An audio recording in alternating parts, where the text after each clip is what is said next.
Remember your place. Your family survives because of me. My boss screamed, refusing my promotion. So I signed a better offer, resigned, and watched HR escort her out. You ever have one of those moments when someone you thought you respected, someone in power, looks you dead in the eye and tries to weaponize the one thing you care about most? And it's in that instant, everything changes? Because for me, that moment came when my boss, Gwen, actually said, "Your family eats because of me." And that's when I knew deep down, she wasn't just insulting me, she was declaring war. See, I'm Ronnie, 41.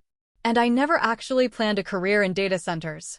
I just kept saying yes to the ugly hours, the late nights, the weekend calls, and somehow, that turned into a job title. 15 years ago, I was a night shift NOC tech in Phoenix, staring at blinking dashboards, praying nothing went red. Then, a cooling unit died in the primary cage. Everyone else was blowing up the on-call manager, who, conveniently, missed his phone. So I handled it. I kept those racks from melting down and got everything stable before sunrise. The client never even knew. The next morning, my manager pulled me aside. He hit me with a line that stuck with me ever since. Uptime isn't about being a hero. It's about making sure nobody ever needs one. That became my whole mindset. Stability, redundancy, change control. All the boring, essential stuff that keeps the lights on so everyone else can just assume the infrastructure magically works. Now, I'm a divorced single dad, raising my 12-year-old son, Jensen, mostly on my own. His mom moved to Seattle 3 years ago for a job that was supposedly temporary. It wasn't. So, it's me and him in a 2-bedroom apartment in Charlotte, North Carolina, where I've spent the last 6 years as operations lead at Sentinel Ridge Hosting. We run managed infrastructure for banks, healthcare platforms, e-commerce companies, the kind of businesses where 5 minutes of downtime means 7 figures in losses and a very uncomfortable phone call with lawyers. Every Sunday night, Jensen and I have Chinese takeout and watch old sci-fi movies. It's our thing. Those Sunday nights are the only hours of the week where my phone stays in the other room. And that context? It matters, because when Gwen told me my family eats because of her, she wasn't just being a jerk. She was telling me she owned those Sunday nights, too. The promotion conversation that day lasted exactly 10 minutes. I checked my watch when I walked in and again when I walked out. 10 minutes.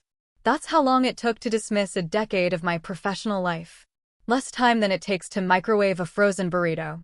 Sentinel Ridge had been dangling the infrastructure director title for 2 years. Every quarterly review, same script. "You're doing great work, Ronnie. Leadership is watching. Keep it up, and we'll get you there." The corporate equivalent of, "We have food at home." I kept it up anyway. I maintained our entire Eastern region's uptime north of 99.99% for 18 consecutive months. I built the incident response playbook that 3 other regions adopted. I personally managed the relationship with Meridian Financial, our largest client, through 2 major platform migrations without a single SLA breach. The numbers told a story anyone could read. Incident resolution time down by roughly a third. Client retention at 97%. 0 regulatory findings in 3 consecutive audits. I had the metrics printed out, tabbed and highlighted, sitting in a folder on my lap, like evidence for a trial I naively thought I was going to win. But Gwen, my direct manager and VP of operations, sat across from me with that particular smile. The one that meant bad news was incoming, but she wanted you to thank her for the gentle delivery. Pure corporate hostage negotiator energy.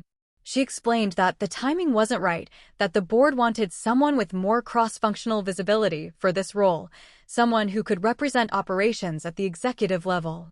Translation: someone who plays golf with the right people and knows which fork to use at client dinners. Someone who looks like leadership, rather than does leadership. I pointed out that I interfaced with clients directly every week. That I'd presented incident postmortems to the C-suite 4 times this year.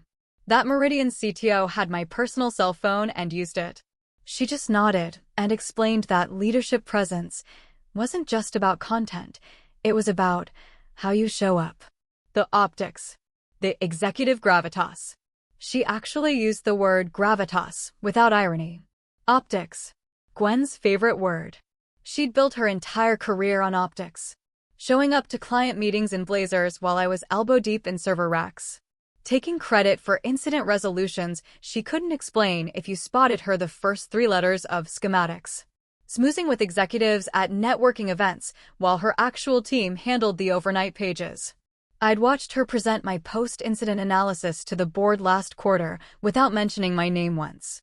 My team identified the root cause, she'd said, standing in front of slides I'd built, explaining a failure mode I'd diagnosed while she was at a leadership retreat in Asheville, doing whatever those things involved. She suggested I keep doing what I was doing.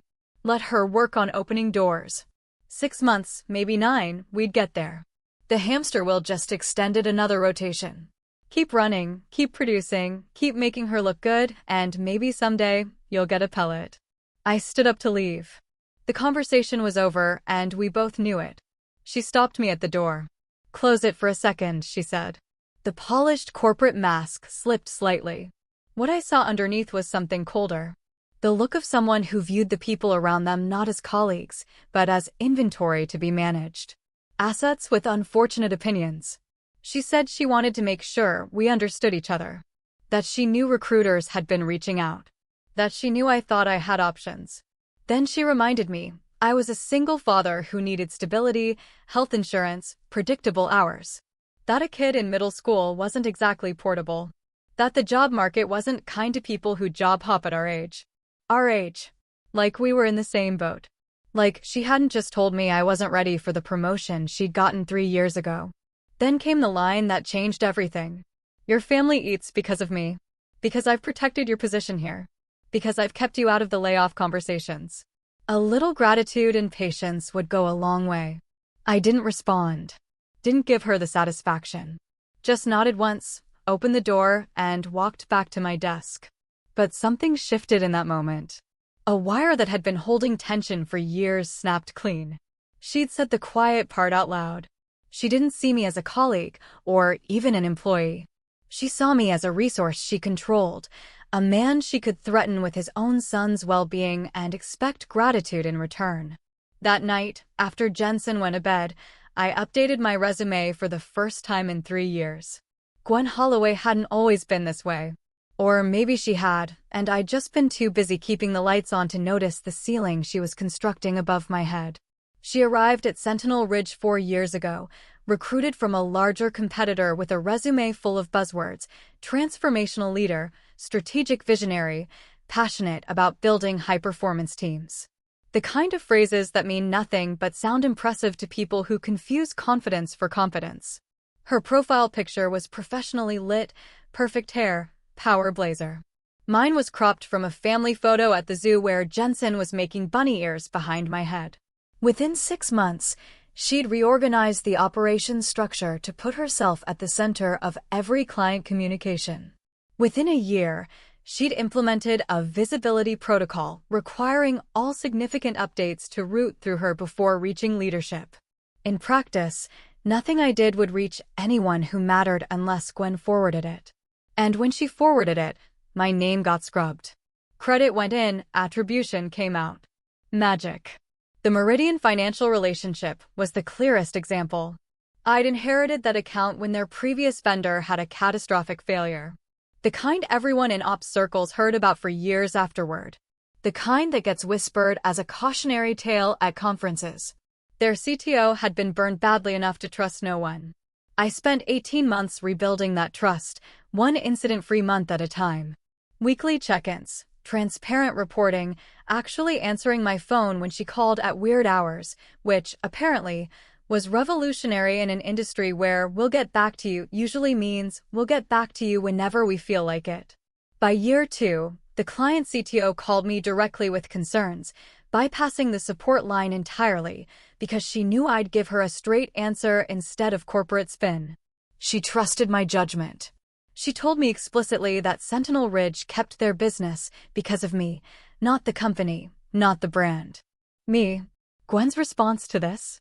She inserted herself into every Meridian communication, CC'd herself on every email, and started scheduling executive alignment calls that were really just opportunities to take credit for stability I'd built. During the last contract renewal, she presented the relationship as her achievement. I wasn't even invited to the meeting. Andre, our senior systems engineer and the closest thing I had to a friend at Sentinel Ridge, put it perfectly one afternoon. She's not managing operations. She's managing the story of operations. And in her story, she's always the hero, saving everyone from disasters that conveniently happened off-screen. Andre had been around longer than anyone. A quiet guy in his 50s who'd seen 3 management regimes come and go. He understood the systems better than anyone alive, could diagnose a network issue by the sound the switches made. And he understood the politics well enough to keep his head down. He'd started making observations lately, noting how every incident report got edited before going upstairs. How my 17-page root cause analysis became 3 pages after Gwen's review. Funny how problems keep getting smaller the higher up they travel, he said once. Like reverse gravity, except for accountability. Every one of those trimmed sections covered decisions Gwen had made or approved. The firmware update she'd pushed without proper testing because a client complained. The overnight monitoring staff she'd reduced from 3 to 1 because automation could handle it. The cooling maintenance she'd deferred to make quarterly numbers prettier. Every decision created risk. Every time I documented that risk, the documentation disappeared into her editorial process and emerged sanitized, blame-free, and ready for executive consumption. I wasn't just being blocked from promotion. I was being used as a shield. All the risk lived with me. All the credit lived with her. And if anything ever went wrong, I knew exactly whose name would appear on the incident report while hers stayed absent. The Meridian contract renewal was coming up in 2 months, along with a major platform migration requiring perfect execution. Gwen was already positioning herself to lead it, meaning she'd be in the meetings while I did the actual work. Again. I started taking recruiter calls seriously. The offer from Redstone Infrastructure came through on a Tuesday afternoon. Director of Incident Operations. 30% salary increase. Full remote flexibility with quarterly travel to their Denver headquarters. And most importantly, a clause I'd negotiated myself, limiting mandatory on-call to 1 weekend per month, with comp time guaranteed for anything beyond that. I'd been interviewing quietly for 2 months, 3 final rounds with different companies, taking PTO for appointments that were actually video calls from my car in various parking lots around Charlotte. The automotive interview circuit. Redstone felt right. A company with actual engineering culture, not just slide decks about engineering culture. Their CTO had been an ops person before leadership, which meant he understood uptime wasn't magic. It was discipline, investment, and treating the people who did the work like professionals instead of resources. Before accepting, I negotiated one more thing, a start date 3 weeks out instead of 2. Giving me time to wrap up responsibly and take Jensen camping before the transition. They agreed without pushback. I signed the offer Wednesday evening after Jensen went to bed. Cleared the background check by Friday. Monday morning, written confirmation arrived. All contingencies satisfied. The job was mine. The exit door was open. Monday afternoon, I requested a meeting with Gwen. She looked surprised when I walked in and closed the door. Probably expected another conversation about migration timelines or resource allocation or some other fire that needed my attention. Instead, I placed a single sheet of paper on her desk. This is my 2 weeks' notice. My last day will be the 28th. 3 full seconds of silence. I watched her process it. Confusion. A flicker of what might have been panic. Recalculation. Then, the familiar mask sliding back into place. She tried the concerned mentor angle first. Said she knew the promotion news was disappointing, but these things take time. Politics, patience, building relationships. Running away wasn't the answer. Translation: stay on the hamster wheel. The pellet is coming eventually. I told her I wasn't running. I was making a career decision. She pivoted to guilt. Reminded me I had a son. That stability matters. Asked what happens if this new opportunity doesn't work out. Said the job market isn't exactly friendly to people at our stage of career. Our stage. Like we were peers. Like she hadn't spent 4 years making sure I stayed exactly where I was. Same play as before, different phrasing. I told her my decision was final. Her expression shifted. She pointed out the Meridian migration was in 6 weeks. That I was the only one who knew their environment at this level, their systems, their quirks, their people. That leaving now put the entire relationship at risk, the company at risk. I explained the migration plan was documented, the runbooks were complete. Any competent engineer could execute them. She demanded I push my start date. Give 8 weeks instead of 2. Let them hire and train my replacement properly. Then insisted I be available for questions after leaving. Consultant arrangement, emergency contact, whatever it takes. No. The word hung there. I don't think she'd heard it from me in 6 years. I'd always been the yes guy. Yes to the extra project. Yes to the weekend coverage. Yes to the scope creep and unpaid overtime and impossible deadlines. That guy was done. I explained my notice period was 2 weeks, as specified in my employment agreement. I'd complete all standard handover procedures and documentation during that time. After the 28th, I wouldn't be available for Sentinel Ridge business in any capacity. Not consultant calls, not emergency contacts, not quick questions that turn into 4-hour firefights. Nothing. Not negotiable. She smiled coldly. I hope you know what you're doing, Ronnie. Decisions have consequences. The industry is smaller than you think. Yes, I said. They do. For 6 years, I'd been the guy who fixed things before anyone knew they were broken. Early morning alerts resolved before clients woke up. Weekend pages handled without logging overtime because the team needed me. Unofficial changes pushed through because the proper change control process took too long, and Gwen needed results yesterday so she could send leadership a nice update. All of that stopped the day I submitted my notice. I didn't sabotage anything. Didn't delete files or hide documentation or plant any landmines. I simply started following actual policies. The ones written in the official procedures manual that nobody ever read because they expected me to handle exceptions personally. Malicious compliance. Except it wasn't even malicious. It was just compliance. Following the rules everyone agreed to follow, but nobody actually followed because there was always someone like me to clean up the mess quietly. Day 1 of my notice period, a junior engineer messaged me about an Amber Alert on the Meridian backup cluster, sync lag. Asked if I could just bounce the service like usual. The usual being I fix it in 5 minutes, nobody logs a ticket, nobody follows procedure, the problem disappears, and everyone pretends the systems run themselves. Old Ronnie would have remoted in, fixed it, and moved on without telling anyone there had been an issue. New Ronnie replied with instructions to follow the standard incident escalation procedure. Document in ServiceNow. Assign to on-call rotation. Follow the runbook. Section 4.3 covers sync lag specifically. The response came back almost immediately, but that takes like 2 hours with all the approvals. You could fix it in 5 minutes. My reply, the procedure exists for a reason. Following it ensures proper documentation and knowledge transfer. I won't always be here to bounce services. Translation, not my circus anymore. Time to learn to juggle. Watching people realize they'd have to actually use the processes I'd written was darkly fascinating. They went through the usual denial to acceptance arc and finally started reading the runbooks. Turns out those processes worked fine. They were just slow. Slow, bureaucratic, and exactly as thorough as they needed to be for a regulated industry where audit trails matter. By day 3, Gwen scheduled an all-hands operations sync. Corporate for emergency meeting because everything is on fire and I need someone to yell at.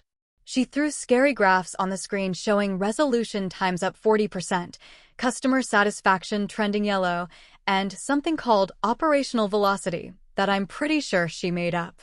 It sounded bad, which was the point. She demanded to know what was happening. Why were things taking so long? Where was the sense of urgency?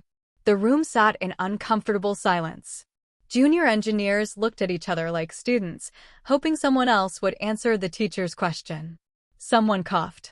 This was the moment where old Ronnie would have spoken up, offered to coordinate a solution.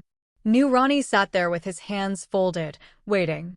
Finally, I explained, in my most helpful voice, that we were following documented change control procedures per her memo from last October about process adherence and audit compliance. The one she'd sent after external auditors flagged our change management as a risk area. The one she'd made everyone sign, acknowledging they'd read and understood. Her jaw tightened. That memo had been performative. A gesture she'd assumed nobody would actually enforce because I'd always handled things quietly. A checkbox exercise. CYA documentation, not something people were supposed to actually do. She suggested there was room for professional judgment in applying procedures, that we didn't need to be rigid about routine issues, that experienced team members should know when to expedite. I agreed completely. Nodded. Then noted that with the Meridian migration approaching, it seemed important to ensure all changes were properly documented and approved for audit trail purposes. Wouldn't want another finding, especially not right before a major client engagement. Checkmate. Via her own policy. She couldn't argue without contradicting herself in front of the entire team. The meeting ended with nothing resolved, and everyone confused about what they were supposed to do now. Death by process, exactly as designed. That afternoon, I left at 5 o'clock sharp. First time in years that I hadn't stayed just to wrap up a few things. Jensen had a basketball game at 6:30, and I was going to be there for the whole thing instead of watching the fourth quarter from the parking lot while handling emails on my phone. He spotted me in the stands during warm-ups and literally stopped dribbling. The ball bounced away while he stared, grinned, got yelled at by his coach for losing focus. After the game, they won by 6, and he had 8 points, including a 3-pointer in the fourth quarter. We got burgers at his favorite place. He asked why I wasn't checking my phone, why I hadn't looked at it once since we sat down. I told him about the new job. Director role. Better pay. Mostly remote. We weren't moving.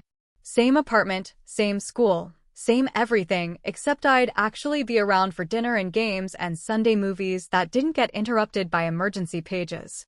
He thought about it for a second. Then he said, the other thing wasn't working for either of us anyway. The incident hit at 2:40 a.m. on day 9 of my notice period. I woke up to 43 notifications and a voicemail from Andre that consisted of 2 words, "It's bad."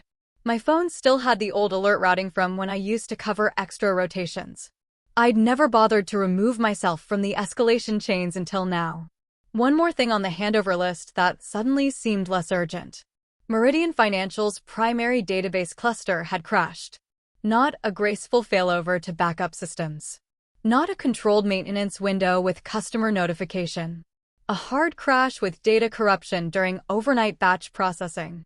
The kind of failure that makes auditors ask uncomfortable questions and lawyers start drafting demand letters.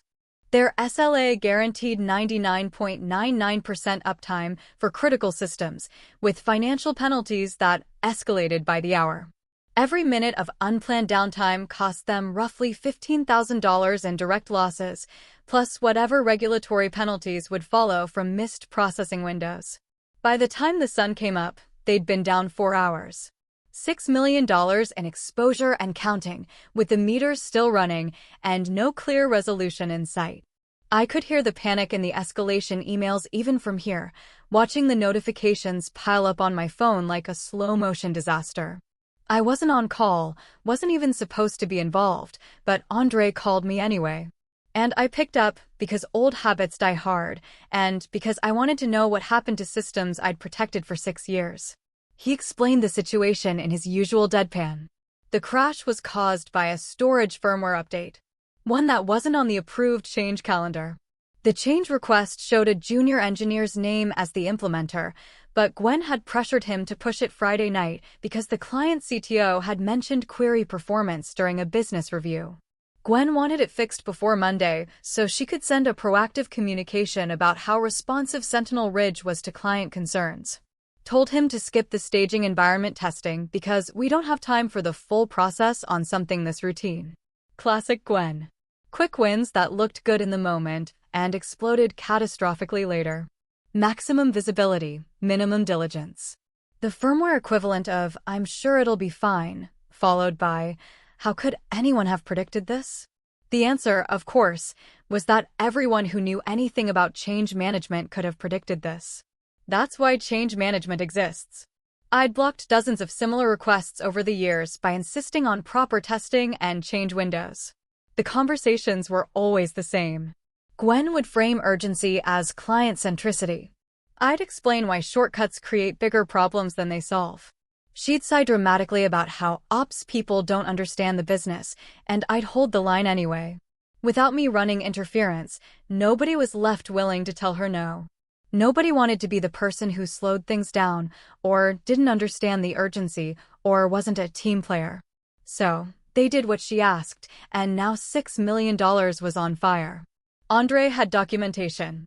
The email chain between Gwen and the junior engineer was damning in its clarity.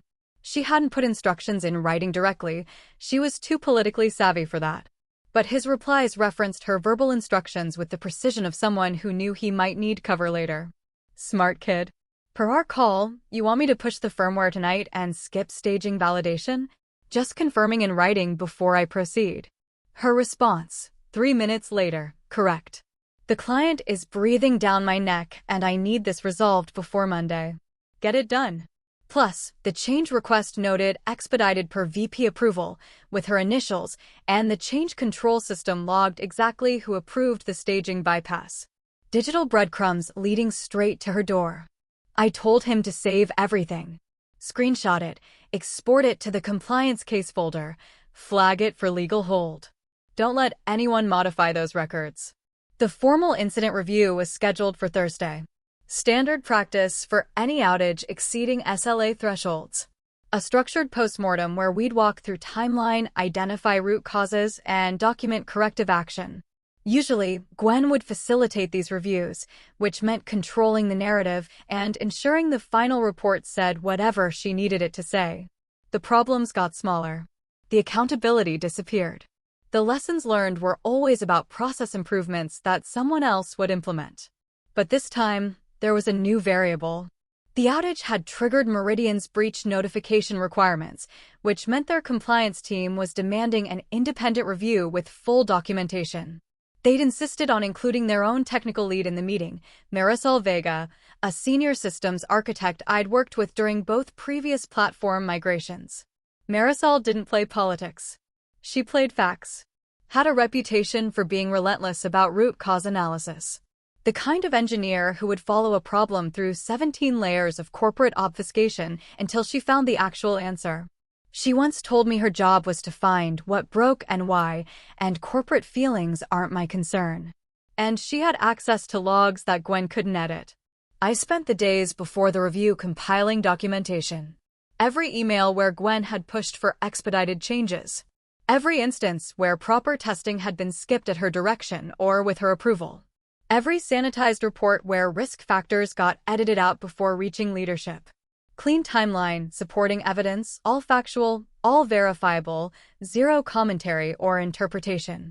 I wasn't planning to sabotage anyone. I was just planning to tell the truth when asked.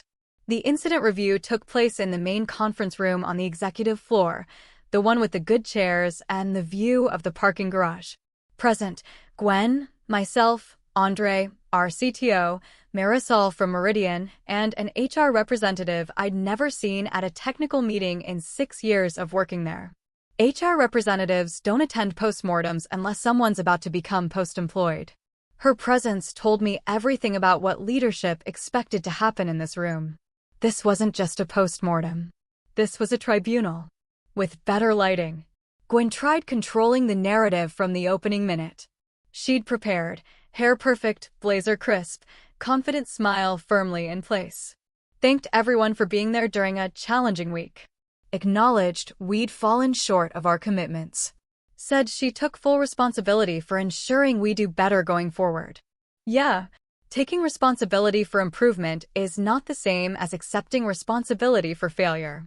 It's the rhetorical equivalent of a magician's misdirection. Watch this hand. Not that one. Then she suggested we focus on constructive root cause analysis rather than assigning blame. Translation: let's make sure blame lands somewhere else. She asked me to walk through the technical timeline. Gracious of her to let me present the facts that would end her career. I'd prepared 8 slides. Timestamps, log excerpts, email threads. Facts arranged in chronological order, sourced to specific documentation. Just reality with receipts. I explained the incident began at 2:40 a.m. when the primary database cluster experienced a corruption event during scheduled batch processing. Root cause was a storage firmware update that introduced a compatibility issue with our database versioning. The firmware documentation explicitly required staging environment validation before production deployment. The update went to production at 11:34 p.m. the previous Friday. Without staging validation. I showed the change request screenshot. Submitted 9:45 p.m. Friday. Approved 9:50 p.m. 5 minutes from request to approval for a firmware change on production database systems. Standard change control requires a 72-hour review window, plus mandatory staging validation. Both requirements were waived. The waiver notation read, Expedited PRVP approval, DH. Gwen shifted in her seat, but kept her expression neutral. It was a judgment call based on client urgency, she explained. Meridian had flagged performance concerns that needed prompt attention. Sometimes you have to balance process with responsiveness. Can't let bureaucracy get in the way of client service. Marisol spoke for the first time. Voice calm, precise. The voice of someone who'd sat through 100 of these meetings and had exactly 0 patience for corporate spin. What performance concerns specifically? I reviewed our support ticket history this morning. There's no escalation from our team requesting emergency firmware intervention. No severity 1 ticket. No documented urgency. Gwen explained it came up in conversation during the quarterly business review. The client CTO had mentioned some query latency that was concerning her team. Informal feedback, the kind of thing that doesn't always make it into formal channels. Did she specifically request that firmware be updated without staging validation? Gwen's smile tightened. She explained she'd expressed urgency about resolution. She made a leadership decision to prioritize client satisfaction and competitive responsiveness. Sometimes you have to take initiative. I advanced to the next slide, the email thread with key passages highlighted. I read the relevant exchange. The junior engineer's email at 9:15 p.m. Friday. Per our call, you want me to push the firmware update tonight and skip staging validation? Just confirming instructions in writing before I proceed. Gwen's response at 9:18 p.m. Correct.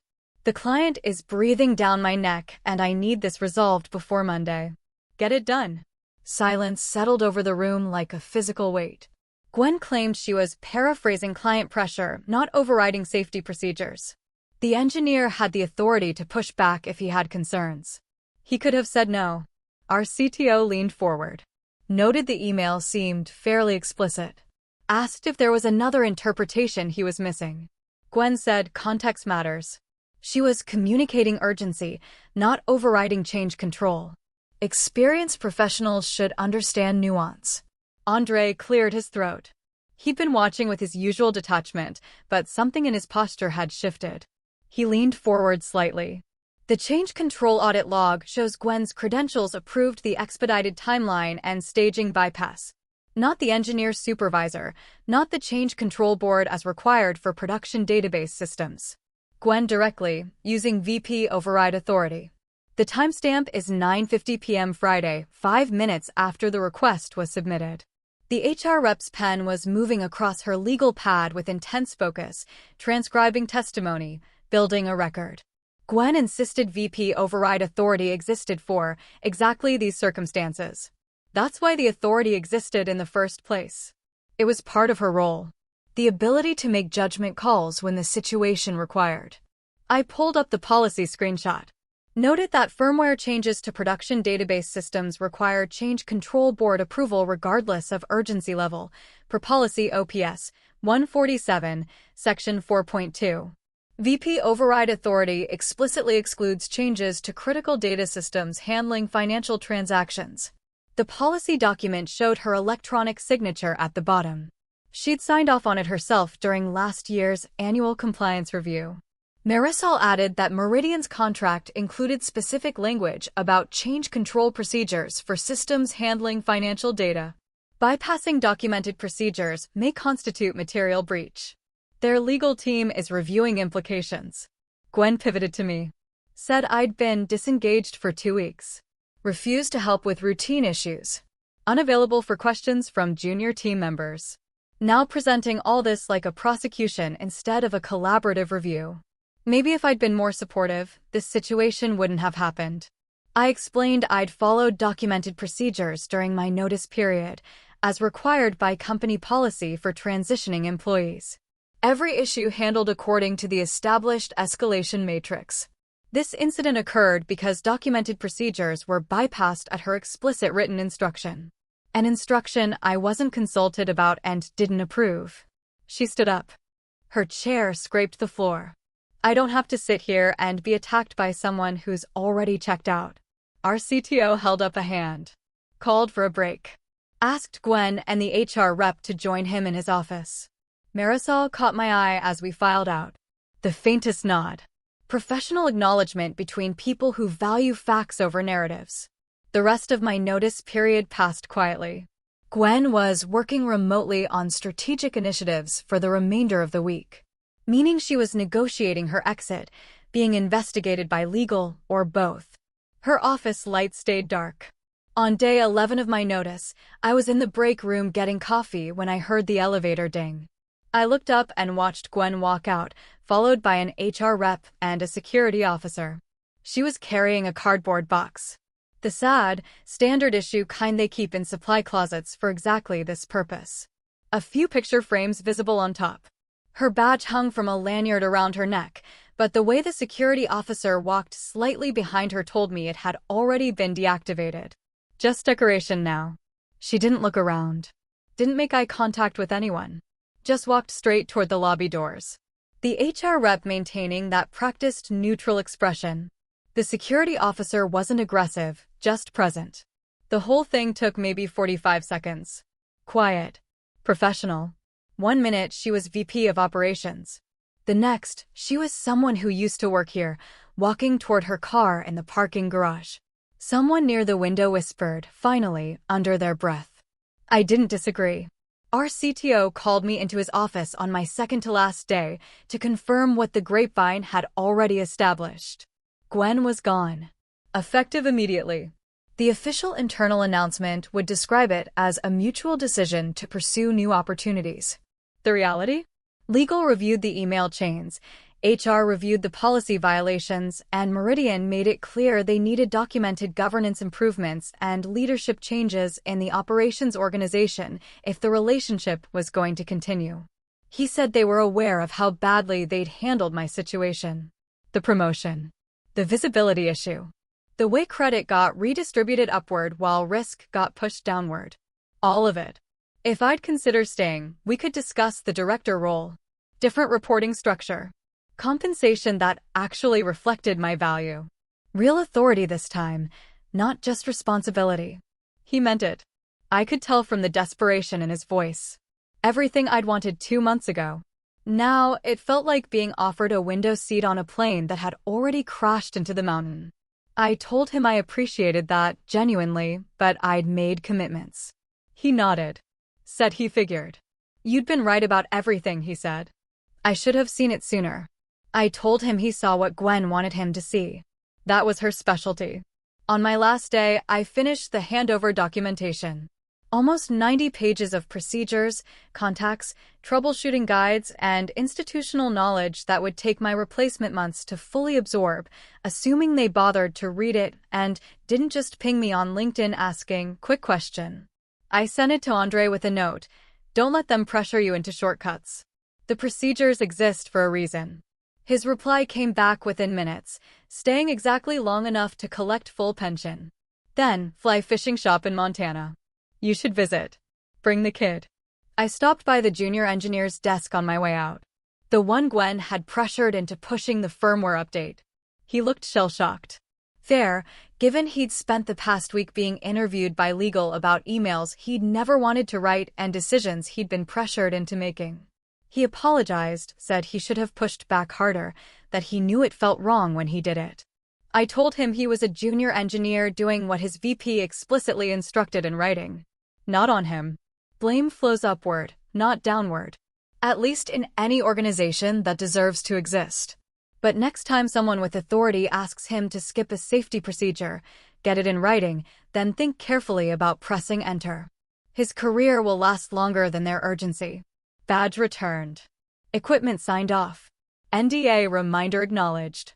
Standard exit procedures complete. I walked out of Sentinel Ridge on a Friday afternoon.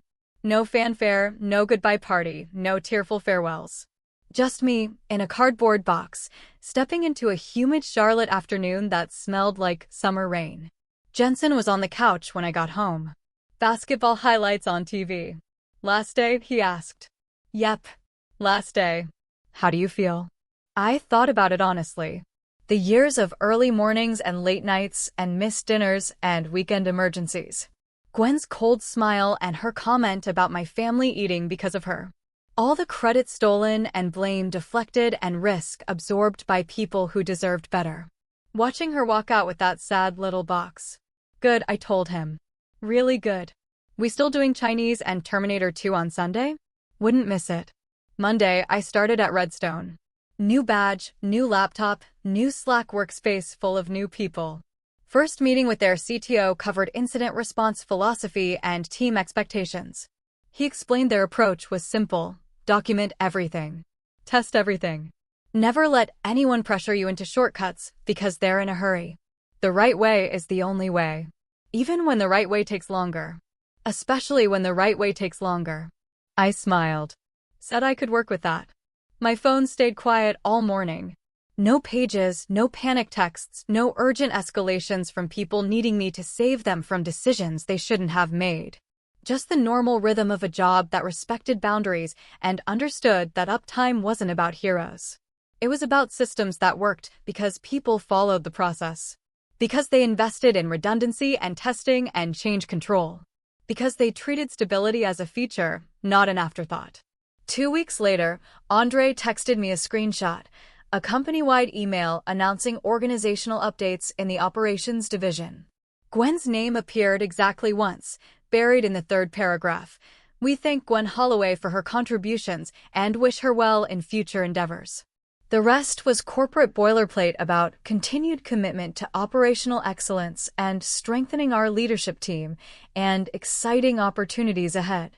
Andre's commentary, 3 sentences after 4 years. The official record of her entire tenure. Almost poetic, really. I laughed, closed the message, and went back to work.